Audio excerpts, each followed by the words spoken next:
Hi everyone. Welcome to another episode of Everything Spice. My name is Tanya. Well, today I'm gathering up my ingredients. And I still got a few more ingredients to gather. But today what I wanted to do was to make something that was synonymous with not only this area, but also with my childhood. Now, with that said, my father is Portuguese, but my mother was everything else. French, English, Irish, you name it, almost. She was. Indian, Canadian, Indian, mind you. Okay, so with that said, we did have this meal in the house, but not the protein portion of it. It was shrimp Mozambique. So today on Everything Spice, I am making Mozambique. It's very synonymous with Mozambique, the country, but this is something that the Portuguese made their own. And I'm going to make it my own. I'm not doing shrimp because none of my family members like shrimp. What I'm going to make is chicken Mozambique. Very famous in this area as well, for the people who don't like shrimp.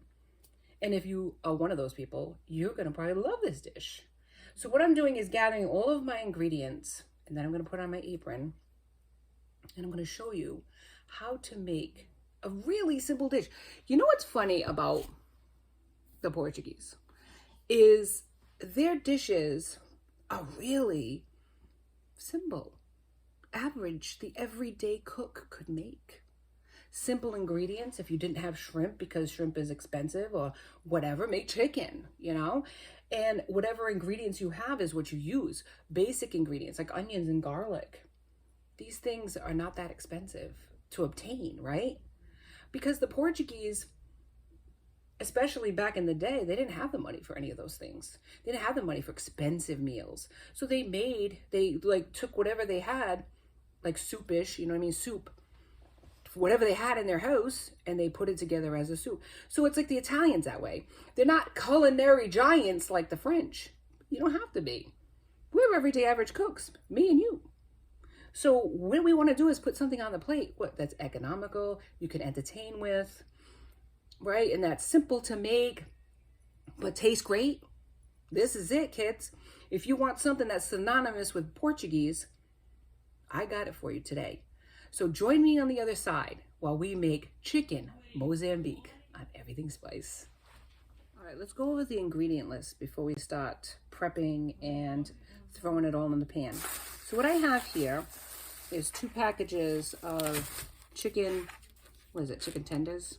Yeah, 2 packages of family pack of chicken tenders, because trust me, this is gonna go. So that's the first thing. I have some chicken broth, anyone will do. Beer, you have to have beer because, either beer or white wine. Pot and parcel with the meal. Lemon. Lemony. Yeah. Can you smell it? Can you smell it? Can you smell it? Can you smell it? Come on now. All right. Peri peri. This is the hot sauce. Peri peri. Where are you, Peri? There we go. Peri peri. And I'm going to use some paprika, some extra orangey flavor. I might use some red pepper flakes because why not? Let's just spice it up. Like it's spicy. Garlic. How many cloves you want? I'm going to make it garlicky. 2 onions. Because I like it. A stick of butter, but you can use, a stick of margarine. You could use a stick of butter. But when I went to the store and I saw that it was like 3 something for butter, when I could get this for $1 something, the margarine, yeah, you know what I went for.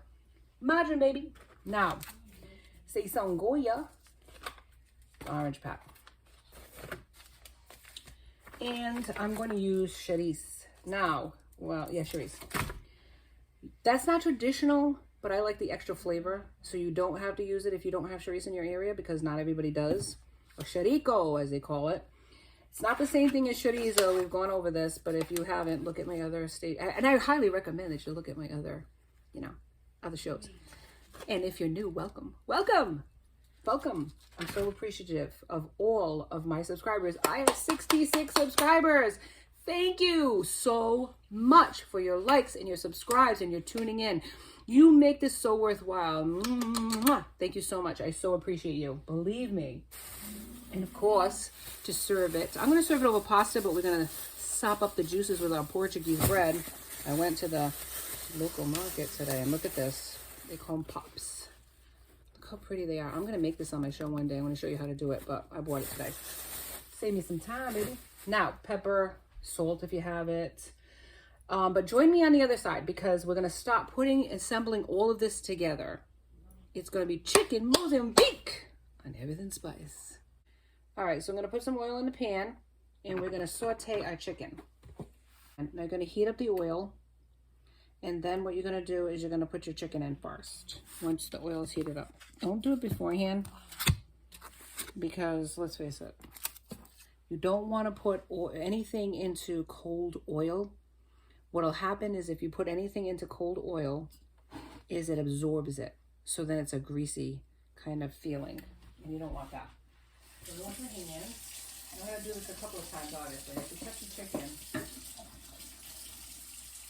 you gotta wash your hands, baby. You don't want germs. You don't want salmonella, because that's basically what's on chicken is salmonella, which is like kind of like not a poison, but it's kind of similar to that. Similar to a bacteria, something you don't want. Now, we have our chorizo. We have our onions, and the chorizo, what that's going to do is give it added flavor. And I'm going to cut that up and use that afterwards. But right now what I'm going to do is I'm going to cook my chicken tenders, my 2 packages of chicken tenders. Not fully, but enough to get rid of a lot of this pink, because that's raw. So you want to cook these chickens, set them aside. And then when I join you on the other side, I'm going to show you all the other ingredients that we're going to put into our chicken Mozambique. Stay with me. All right, I'm back. So what I had to do is to just poach it. Come to the pan, just poach it like that. So that way it fully cooks, or you want it to be as fully cooked as you possibly can, because the next step is going into the sauce. Now, this is what it looks like. It's the other white meat. No, it's not pork. It's chicken, baby. Probably chicken that you've never seen quite like this before. In French cooking, they poach their chicken. Not for every dish, but there are poached chicken dishes. And this is what you would call poached. It looks white like that.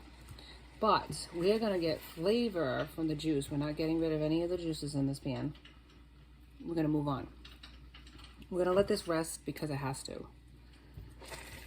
So that when the meat first comes out, if you cut into that meat, see all the juices on it? If you cut into that meat, all the juices would just run out and you have a dry product. That's why a lot of times when people have dried chicken, dried turkey, is because they cut into it too fast. When you let it rest, the meat, what do you call it? The juices redistribute into the meat and not on the plate. Portuguese olive oil.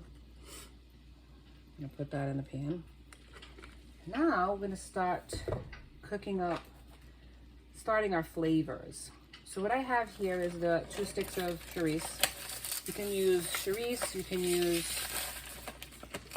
linguiça, which is similar to chorizo.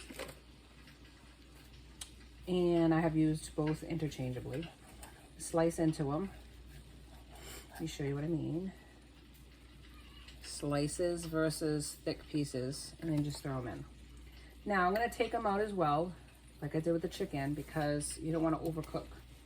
Chorizo is a smoked sausage, and it's already cooked. But you don't want to eat it raw, you really want to heat it. So what I'm going to do is cut into that, get in there. And then, once I cook this is going to start the flavor. There is so much flavor in chorizo. It's got so many spices in it. Now, you don't have to use this in this, because there's going to be so much spice in everything else that we're making. But, see, I always use my knife. I don't know why. But it's my greatest kitchen utensil besides my clean hands. Anyway, because I have this scooper here, but I'm not using it. So anyway, so it's got so much flavor that I just can't help but use it. Now, is it traditional? No. But, you know, I've always said this, and it's very true, that cooking is a method. So there's room for interpretation. So if you want to add chorizo linguiça, if you want to add chorizo, if you wanted to add andouille, whatever, it's interpretation. Now, is it going to be Portuguese in its traditional sense? No. But you just might elevate the game and create a new sensation with it. So don't look at it like I have to be completely traditional when it comes to cooking, because you really, really don't. Let me wash my neck a little bit. You really can be interpretive and make it your own. Say in your area you don't have chorizo, then what are you going to do? You can't make this dish? Of course you can. Is it going to be completely traditionally Portuguese? But no. But when you go to Portugal, it might not be the same as it is in America. When they came to this country, when immigrants came to this country, they didn't have the exact ingredients, the exact looking eggs, the exact looking foods that they had. They had to substitute and improvise. They had to make the closest thing that they could, you know, learn how to make chorizo in this country, learn how to interpret the recipes in their homeland. Are they the same? No, but it doesn't have to be. It's your interpretation. It is the way you look at a dish, and you can elevate it and make it even better. So that's what the immigrants had to do. That's what we do today. So if we don't have the exact ingredients that this dish calls for, we don't have to cry about it. We can just do it differently and still call it our own. All right, I'm gonna add some pepper. I'm not gonna add any salt at this point, and I didn't add salt to the chicken either. I did add some pepper. So it's gonna be a little bit spicy. Hopefully you like spices. If you don't, this is a mild chorizo. This is not like an andouille where it's gonna be like, woo! But we are gonna add the woo when we add our peri-peri sauce and our red pepper flakes. Peri-peri is a hot sauce. It's a Portuguese hot sauce. And red pepper flakes. So say you didn't have peri-peri. What are you gonna do? Not make the dish? Yes, you are. You're gonna use hot sauce. It's interchangeable. Or you can use red pepper flakes to give it a little kick. We can work with what we have. That is what the immigrants did, especially the Portuguese immigrants. They worked with what they have, and they still do that to this day. They do it in their own homeland country. They do it when they're here. We can do the same thing. We can learn from the Portuguese people. They didn't cry about it, that they didn't have chorizo. They made it. They smoked it themselves. They learned how to create those dishes here. Like their beautiful breads. Oh, their breads are fantastic. But I'm telling you, there's no shelf life to them whatsoever, because there really is just what? Yeast, flour, salt, and water. And and flour, obviously, if I didn't say flour. And created these beautiful breads. But because they don't have any preservatives or anything else, it's like a day, and before you know it's stuffing bread. But this bread is so pillowy and delicious, and it's so fragrant. Smell it. Doesn't it make you want to have one? Here, have one. I'm going to put it right through the camera. I'm telling you, I make this in my own house. Oh, I'm going to show you how. Trust me on that. We're going to make Portuguese bread on everything spice. You better believe it. You better believe it. Okay, so what I'm doing is, and look at this. What's happening is, it's adding to the juices from the chicken, into the pan, and it's creating its own sauce. Look at that. Look at that. The beautiful chorizo is creating that beautiful color to the bottom of the pan as it cooks. And it's just the fragrance in this. Yum. Smell it, and it's, woo, so good. Smell of vision, baby. Okay, so we're gonna get this out of the pan, and then we're gonna start cooking our onions up and our garlic. Start with my onions, and yes, I am using this. Sizzle, sizzle.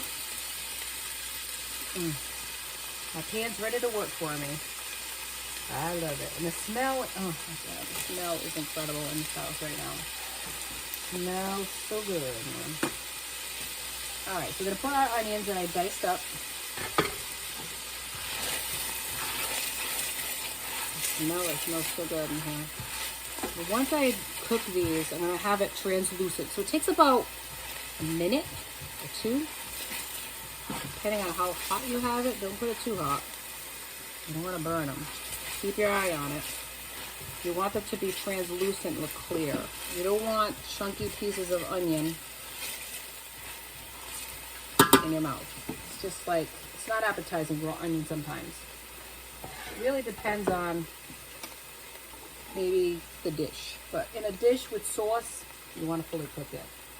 So I'm going to cut up my garlic. I've already skinned them.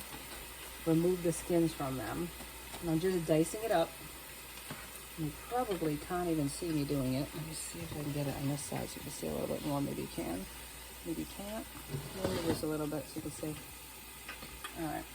So I'm going to dice up my garlic.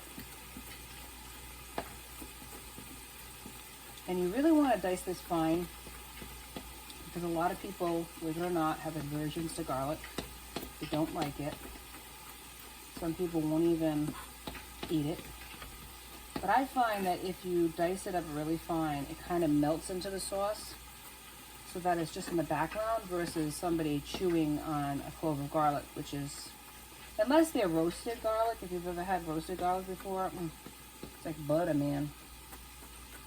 But this is where I really like dice this very fine. I'll show you in a minute what I mean. It just makes it taste better. But with that said, it'll burn faster too. So here we go. This is diced garlic. Put it in.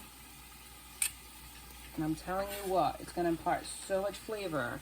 And the house just elevates the fragrance all over the place. This is so delicious. Okay, put it back on the heat. But now that it's on the heat, be more aware that it'll burn if you don't hurry up and get it moving in the pan. Gotta move it in the pan. Let me show you. See how it's getting translucent, the onions? It smells incredible. And what you could do at this point, see, is get rid of all those delicious juices at the bottom, that the chicken, the chorizo that got stuck on the bottom of the pan. And all that imparts flavor and fabulousness to this dish. Trust me on that one, my friends. Now, once it gets to this point where it's nice and translucent, besides washing my hands a million times, what we're going to do is add the butter or the margarine, whichever one you have. I just so happen to have margarine, but if you have butter, by all means, use your butter. But here we go. So I'm going to use the butter, and it's softened up quite nicely. Margarine has like, it's an easier time of it. So, yes, and I'm using a whole stick of butter. We don't eat this every day, friends. Come on now. What's wrong with that? Okay, I'm going to get rid of this one and use something more. I find that, here, pick this up. It melts better, margarine. And you know what? Portuguese use it a lot. They use margarine in their baking. They use margarine a lot. So we're going to use margarine today. Make it more authentical. Okay, we're going to put this in. It's melting exactly like I expected it to. So yummy, yummy, yummy. And we're going to add all of our stuff here at this point. So I have a can of chicken broth. It's all going in. Beer.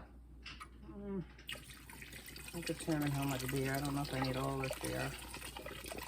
I don't want it to be like so ridiculous, but you know, then you can slosh it later yourself, you know what I'm saying? You want enough that the chicken and the shrimp and stuff, because it's going to cook down. So if you have to use the whole thing, use the whole thing. Let me smell it. I'm using the whole thing. Sorry, my friends, but I'm using the whole thing. I have to. I need a lot of sauce. And this is gonna be my sauce. So some peps, paprika. Gives it nice color. I'm gonna use some red pepper flakes. I'm not gonna be crazy with it. Just a zhuzh. If you don't like it, don't use it. Peri peri sauce. Now this is like a hot sauce, my friends. So be very careful. Woo! Couple of drops of peri peri, my Goya. This is where the salt comes in. That's why I kind of didn't use salt, because this is salty, this Goya. So I'm going to use a little bit of this, a little bit of that. I'm going to use 4 packages, like these 2 and 2. I'm going to put that in. Ooh, it smells so good in here. My God. Reminds me of when I was growing up, man. Not even kidding you. Of course, I don't think my mother used that much beer. All right. Here's what it is. All right, so I have here a lemon. Fragrant, wonderful. And I'm going to roll it on the counter. Now, why am I rolling this on the counter? Because it distributes the juices better. Believe it or not, doing that releases the juices better, I should say. Oh my God, so good. Look at this lemon.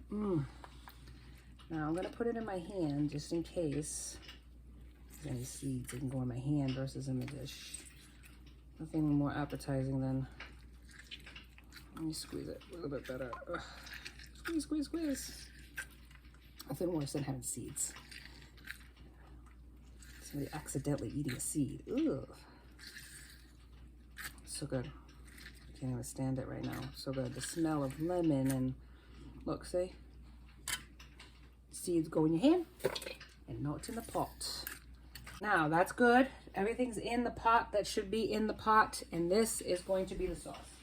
Now it's going to bubble. We're going to boil it down a little bit because we want to cook off any alcohol that's in the beer. And this is how you do it. But let me mix this in and I'll show you what I'm talking about. The color, the smells, the fragrance. It is so good. It's just amazing. And it's going to get even more amazing as it cooks because all of the flavors are going to marry into each other. Look at this mess. So join me on the other side. I'm going to cut up all my meat and put it together, and we are going to show you, or I'm going to show you, the final product. We're at the home stretch. Chicken Mozambique, my friends. Stay tuned. All right, the final reveal. Here we go. It's steaming like a demon, baby. All right, come to the pot. Look at this deliciousness. Look at the color. I had to add, look at the color. I had to add another 2 packages of the Goya, and I added some chopped cilantro. Now, is that traditional? Probably not. Like I mentioned to you, though, it's all interpretation, cooking. So you can add it or not. Parsley is probably their go-to. Okay, I got you a plate. I didn't forget you. Now, we serve it over pasta here. You can also serve it traditionally over rice. But even the Portuguese restaurants in this area serve it with pasta now. Here you go. Now, it's not going to be thick like a tomato sauce would be. But, yeah, it's going to be good. So yummy. Want a little more? There we go. Put some chorizo. Now, like I said, chorizo isn't traditional either, but this is it. Now, this is your plate. And I hope you enjoyed this episode as much as I enjoyed making it. And if you did, please like, subscribe, and join me next time for Everything Spice. Have a wonderful Saturday, everyone. Be safe.